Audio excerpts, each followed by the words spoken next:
किताब के 10 viral diagram वाला प्रश्न तैयार कर लीजिए बोर्ड एग्जाम के पेपर में, जो बार बार पूछा जाता है। चाहे पुष्प का हो, चाहे स्त्री जननतंत्र का हो, चाहे नर जननतंत्र का हो, चाहे शुक्राणु का हो, चाहे डीएनए का हो, चाहे स्त्री केसर के संरचना का हो। कम समय में सुंदर चित्र कैसे बना सकते हैं? जितने भी विद्यार्थी क्लास 10th में है बाबू, और जिनको 2026 बोर्ड परीक्षा में 25 फरवरी को विज्ञान का पेपर देना है, उनके लिए मेरे प्यारे बच्चों एक मोस्ट इंपोर्टेंट वीडियो लेकर के हाजिर हो चुका हूं। साथियों, आज के इस वीडियो के माध्यम से मैं आप सभी को ये बताने वाला हूं कि पूरे किताब के 10 वायरल डायग्राम वाला प्रश्न तैयार कर लीजिए बोर्ड एग्जाम के पेपर में, जो बार बार पूछा जाता है। और मेरे प्यारे बच्चों, बहुत सारे बच्चों का डायग्राम बनाने में बहुत प्रॉब्लम होता है, चाहे पुष्प का हो, चाहे स्त्री जननतंत्र का हो, चाहे नर जननतंत्र का हो, चाहे शुक्राणु का हो, चाहे डीएनए का हो, चाहे स्त्री केसर के संरचना का हो।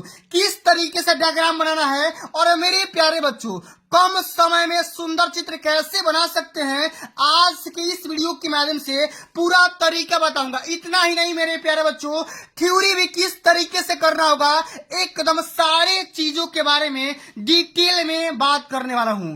इसलिए आप सभी से हम्बल रिक्वेस्ट है, वीडियो को कंप्लीट शुरू से लेकर के एंड तक जरूर देख लेना। वीडियो को लाइक कर देना, शेयर कर देना। चैनल पे पहली बार विजिट कर रहे हो तो सब्सक्राइब जरूर करना। आइए बच्चों, सबसे पहले समझते हैं कि वो कौन कौन से डायग्राम हैं जो कि बोर्ड एग्जाम के पेपर में बार बार पूछे जाते हैं। मैंने यहाँ पे लिखा है ना कि पेपर में बार बार आने वाले डायग्राम। अब बायोलॉजी का भी बताऊंगा, केमिस्ट्री का भी बताऊंगा और फिजिक्स का भी बताऊंगा, परेशान मत होना। सबसे पहले ये वायरल आरेख वाला डायग्राम देख लीजिए। मान के चलिए पहला वाला जो क्वेश्चन पूछेगा इस तरीके से पूछेगा कि स्त्री केसर की संरचना का सूत्र यहाँ पे बनाइए। अब देखो, मान के चलिए यहाँ पे साइंस का ये पेपर है। अब साइंस के पेपर में जो यहाँ पे क्वेश्चन देख रहे हो ना, यहाँ पे देखो लिख रहा है ना कि मानव के नर जननतंत्र का सचित्र वर्णन करना है, जो कि 6 नंबर मिलेंगे। अब इस प्रकार से क्वेश्चन आएगा तो कैसे करोगे? यहाँ पे देखो लिखा है कि मानव में लिंग निर्धारण प्रक्रिया के बारे में विस्तार से समझाइए, तो आपको लिंग का यहाँ पे डायग्राम बनाना होगा। पुष्प की औंदर्द काट का स्वच्छ एवं नामांकित चित्र बनाते हुए उनकी विभिन्न पुष्पांगों के बारे में लिखना होगा। इतना ही नहीं मेरे प्यारे बच्चों, आप यहाँ पे देख सकते हैं फिजिक्स का भी क्वेश्चन पूछा गया है कि ओम का नियम लिखिए, ठीक ना, और किसी तार के प्रतिरोध को प्रभावित करने वाले कारकों के बारे में लिखना होगा। तो यहाँ पे ओम का नियम लिखने के साथ साथ में उसका डायग्राम भी बनाना होगा मेरे प्यारे बच्चों। और अगला है कि मानव शुक्राणु का नामांकित चित्र बनाइए, आवृत बीजी पुष्प की संरचना बनाइए, नर जननतंत्र का संरचना बनाइए, स्त्री जननतंत्र का यहाँ पे आरेख काट का क्षेत्रफल बनाइए, ठीक ना, डीएनए का यहाँ पे संरचना बनाइए, ठीक ना, और आवृत बीजी पौधों में लघु बीजाणु जनन की प्रक्रिया का चित्र बनाना होगा। इस तरीके से मैं टोटल ऐसे 10 वायरल चित्र वाला डायग्राम वाला यहाँ पे वीडियो लेकर के आ चुका हूं, जिन्हें अगर आप तैयार कर लेते हैं तो बोर्ड एग्जाम के पेपर में एकदम धुआं धुआं कर देंगे। सबसे पहले बात करेंगे कि आवृत बीजी पुष्प की संरचना कैसे बनाओगे मेरे प्यारे बच्चों। पुष्प का मतलब होता है फूल, तो बिल्कुल आपको फूल इसी तरीके से बनाना होगा। सबसे पहले क्या करना होगा, ये डंठल बना देना होगा। क्या करना होगा, यहाँ पे एक डंठल बनाना होगा, इसको तंतु बोलते हैं। यहाँ पे देखो इस प्रकार के जो आया है ना, इसको हम बोलते हैं स्त्री केसर का भाग, माने कि नर स्त्री वाला भाग होता है। इसमें ये जो लोटे वाला भाग दिखाई दे रहा है, इसको हम क्या बोलते हैं, इसको हम बोलते हैं अंडाशय, जिसमें अंडा होता है। महिलाओं के पेट में अंडा होता है ना, जैसे मान के चलिए निषेचन के दौरान। इसी तरीके से पुष्प में क्या होता है, यहाँ पे एक लोटा जैसा होता है, इसको अंडाशय बोलेंगे, जिसमें अंडे पार्टिकल्स रहते हैं।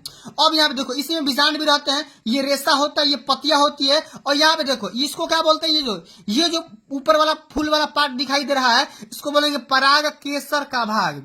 अब यहाँ पे पराग केसर का जो भाग होता है, इसी में पराग कण होते हैं, पार्टिकल होते हैं, जो कि भंवरे या किसी जीव जंतु के द्वारा यहाँ शुरू करके सीधे वर्तिकाग्र पे आएंगे और यहाँ से वर्तिकाग्र से नीचे आ जाएंगे और यहीं से निषेचन यानी कि फर्टिलाइजेशन स्टार्ट हो जाता है। एकदम आराम से पहले समझ लीजिए किस तरीके से आपको बनाना होगा।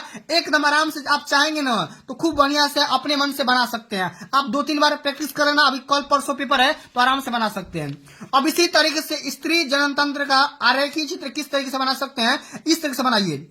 ये आपका हो जाएगा गर्भाशय अंतःस्तरीय हो जाएगा, आराम से बना सकते हैं। सिंपल ही कुछ नहीं करना है, 2-3 बार प्रैक्टिस हो जाएगा। इस तरीके से आपको यहाँ पे बनाना होगा, इस तरीके से देख रहे हो, इस तरीके से बना देंगे एक छोटा सा पार्ट और फिर यहाँ पे इसको इधर से ले जाएंगे और यहाँ पे कर देंगे फिर यहाँ पे इधर से लेकर आएंगे, यहाँ पे कर देंगे, इस तरीके से बना देंगे।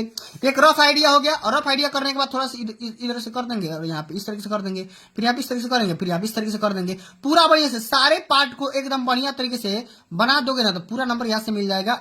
इसको यहाँ पे हम इधर से कनेक्ट कर देना है, इसको भी यहाँ पे कनेक्ट कर देंगे एकदम, इसको भी हम यहाँ पे कनेक्ट कर देंगे, इसको भी यहाँ पे कनेक्ट कर देंगे। अब इसी चीज को एक एक चीज के बारे में लिख दोगे ना तो पूरा बढ़िया से नंबर मिल जाएगा, कहीं से कोई दिक्कत नहीं जाएगा।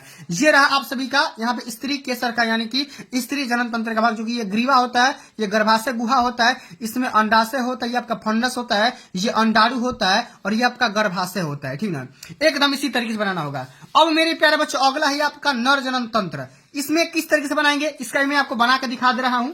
ठीक है, ये आपका मूत्रालय होता है, जहां पे मूत्र यहाँ पे कलेक्ट होता है, ये आपका प्रोस्टेट ग्लैंड होता है, ये आपका शिश्न होता है। ठीक ना, ये आपका शुक्र नलिका होता है, जिससे शुक्राणु इसी से बाहर निकलते हैं। ठीक ना, इसी से क्या होंगे, यहाँ से बाहर निकलेंगे। ये आपका वृषण कोष हो जाएगा, जो कि जोड़े के पैर में होता है, ये आपका वृषण जोड़ा हो जाएगा एकदम। इसको भी आराम से बना सकते हैं, कहीं से कोई दिक्कत नहीं आएगा। यहाँ पे एक नली बनाएगी इस प्रकार का, रफ में के माध्यम से मैं आपको बना दे रहा हूं इस तरीके से यहाँ पे, और इसको यहाँ से जोड़ देंगे, इधर ये आ जाएगा, इधर ये आ जाएगा, और यहाँ पे इधर करने के बाद एक लोटा टाइप का बना देंगे, और यहाँ पे ये वाला जो शिश्न है इसका इस तरीके से कैसे बनाएंगे, एकदम आराम से पूरा बढ़िया से इस तरीके से बना देंगे, पूरा बढ़िया से नंबर मिल जाएगा, कहीं से कोई दिक्कत नहीं जाएगा। यहाँ पे ग्लैंड वगैरह को यहाँ पे थोड़ा सा इस तरीके से कर देंगे, पूरा नंबर मिल जाएगा भाई, एक भी आपका नंबर नहीं करेगा। रफ आइडिया है, आराम से कर सकते हैं। ठीक ना, अब तीसरा है आप सभी कौन सा, शुक्राणु का। ये तो कई बार पेपर में आ चुका है कि शुक्राणु का संरचना कैसे बनाओगे, समझिएगा।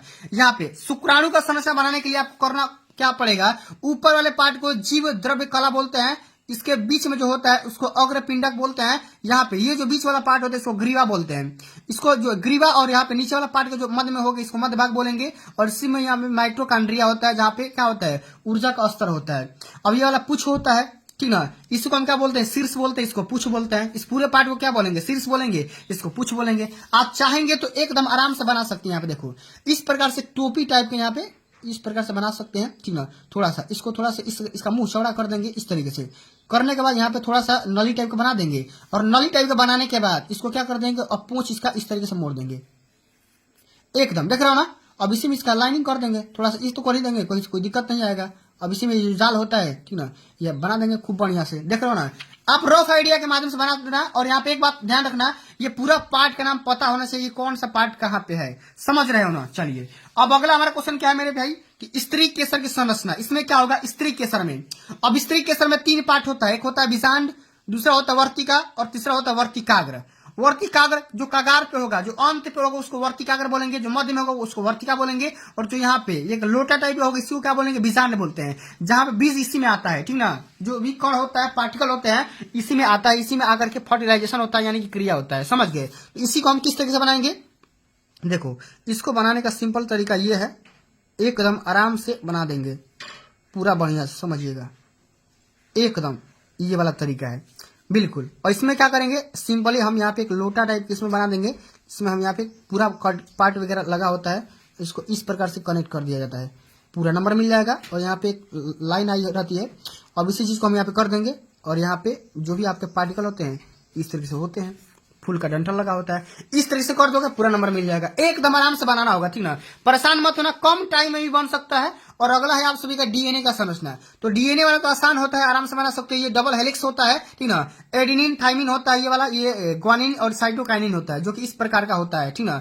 चलिए एकदम इसी प्रकार से, आपको कलर वगैरह का इस्तेमाल नहीं करना, आपको सिंपल वर्ड में बनाना होगा। सिंपल या पेन से बना सकते हैं, नहीं तो स्केच वगैरह से, सॉरी यहाँ पे पेंसिल से ही बना सकते हैं। अभी ये तो आराम से बना सकते हो, कुछ नहीं करना है आपको, सिंपली इस तरीके से करना है। ये वाला डबल हेलिक्स टाइप का बना देंगे इस प्रकार से एकदम। आप चाहेंगे तो इस वाले भी कर देंगे, भी कोई बात नहीं है, बस खाली इस प्रकार से संरचना बना देना, इस तरीके से कर देना, पूरा नंबर यहाँ से पा जाओगे एकदम। देख रहे हो ना, इसी तरीके से बनाया गया है, एकदम आराम आराम से सारा फिगर अगर आप पेपर से पहले तैयार कर लेते हैं तो बोर्ड एग्जाम के पेपर में एकदम धुआं धुआं कर दोगे। अब रही बात ओम का नियम में, ये वाला डायग्राम जरूर बनाना, और यहाँ पे फार्मूला पता होने चाहिए कि V बराबर I/R होता है, और ये वाला स्ट्रेट लाइन वाला फार्मूला पता होना चाहिए, ये वाला डायग्राम कैसे बनता है ये भी आपको पता होना चाहिए मेरे प्यारे बच्चों, समझ गए। एक बार और ये डायग्राम पूछ लेता है ये वाला, कि मादा और ये में पिता और माता में जब निषेचन होता है तो किस प्रकार इसका डायग्राम बनता है, तो ये भी डायग्राम याद कर लेना। ये याद करने वाला होता है, ये तो इसमें कोई कलाबाजारी नहीं है, इसको आप याद कर किस प्रकार से नर होगा, किस प्रकार से लड़का पैदा होगा, किस प्रकार से लड़की पैदा होगी, इस तरीके से। अब एक और यहाँ पे डायग्राम में आपको दिखा दे रहा हूँ, जो कि वो भी इंपॉर्टेंट ही है, ठीक है। ये वाला निषेचन वाला, ये मैंने बताया ना परागकण वाला, तो ये आप कर सकते हैं। एक ये वाला ब्रिकाणु माने कि किडनी का यहाँ पे बना सकते हैं, ठीक है, ब्रिक वाला। तो ब्रिक वाला भी फार्मूला जरूर यहाँ पे तैयार करके जाना, ये भी डायग्राम, क्योंकि कई बार पेपर में आ चुका है, तो आपको ये भी तैयार कर जाना है। और यहाँ ब्रिक के बारे में, संरचना के बारे में, इसका यहाँ पे स्ट्रक्चर वगैरह बनाने के बाद यहाँ पे लिखने का भी तरीका पता होना चाहिए, ठीक है। तो इस तरीके से मेरे प्यारे बच्चों आपको पूरा बढ़िया से डायग्राम बना करके जाना होगा, तभी जाकर के पूरे मार्क्स मिलेंगे, क्योंकि ये ऐसे डायग्राम है जो कि बोर्ड एग्जाम के पेपर में बार बार आते रहते हैं, समझ गए। तो चलिए बच्चों, आज के लिए बस इतना ही, मिलते हैं अगली वीडियो में। अगर ये वीडियो आप सभी को अच्छी लगी होगी, हेल्पफुल लगी होगी, तो वीडियो को एक प्यारा सा लाइक कर देना, जितना हो सकेगा शेयर जरूर करना। मिलते हैं अगली वीडियो में, तब तक के लिए जय हिंद, जय भारत, वंदे मातरम।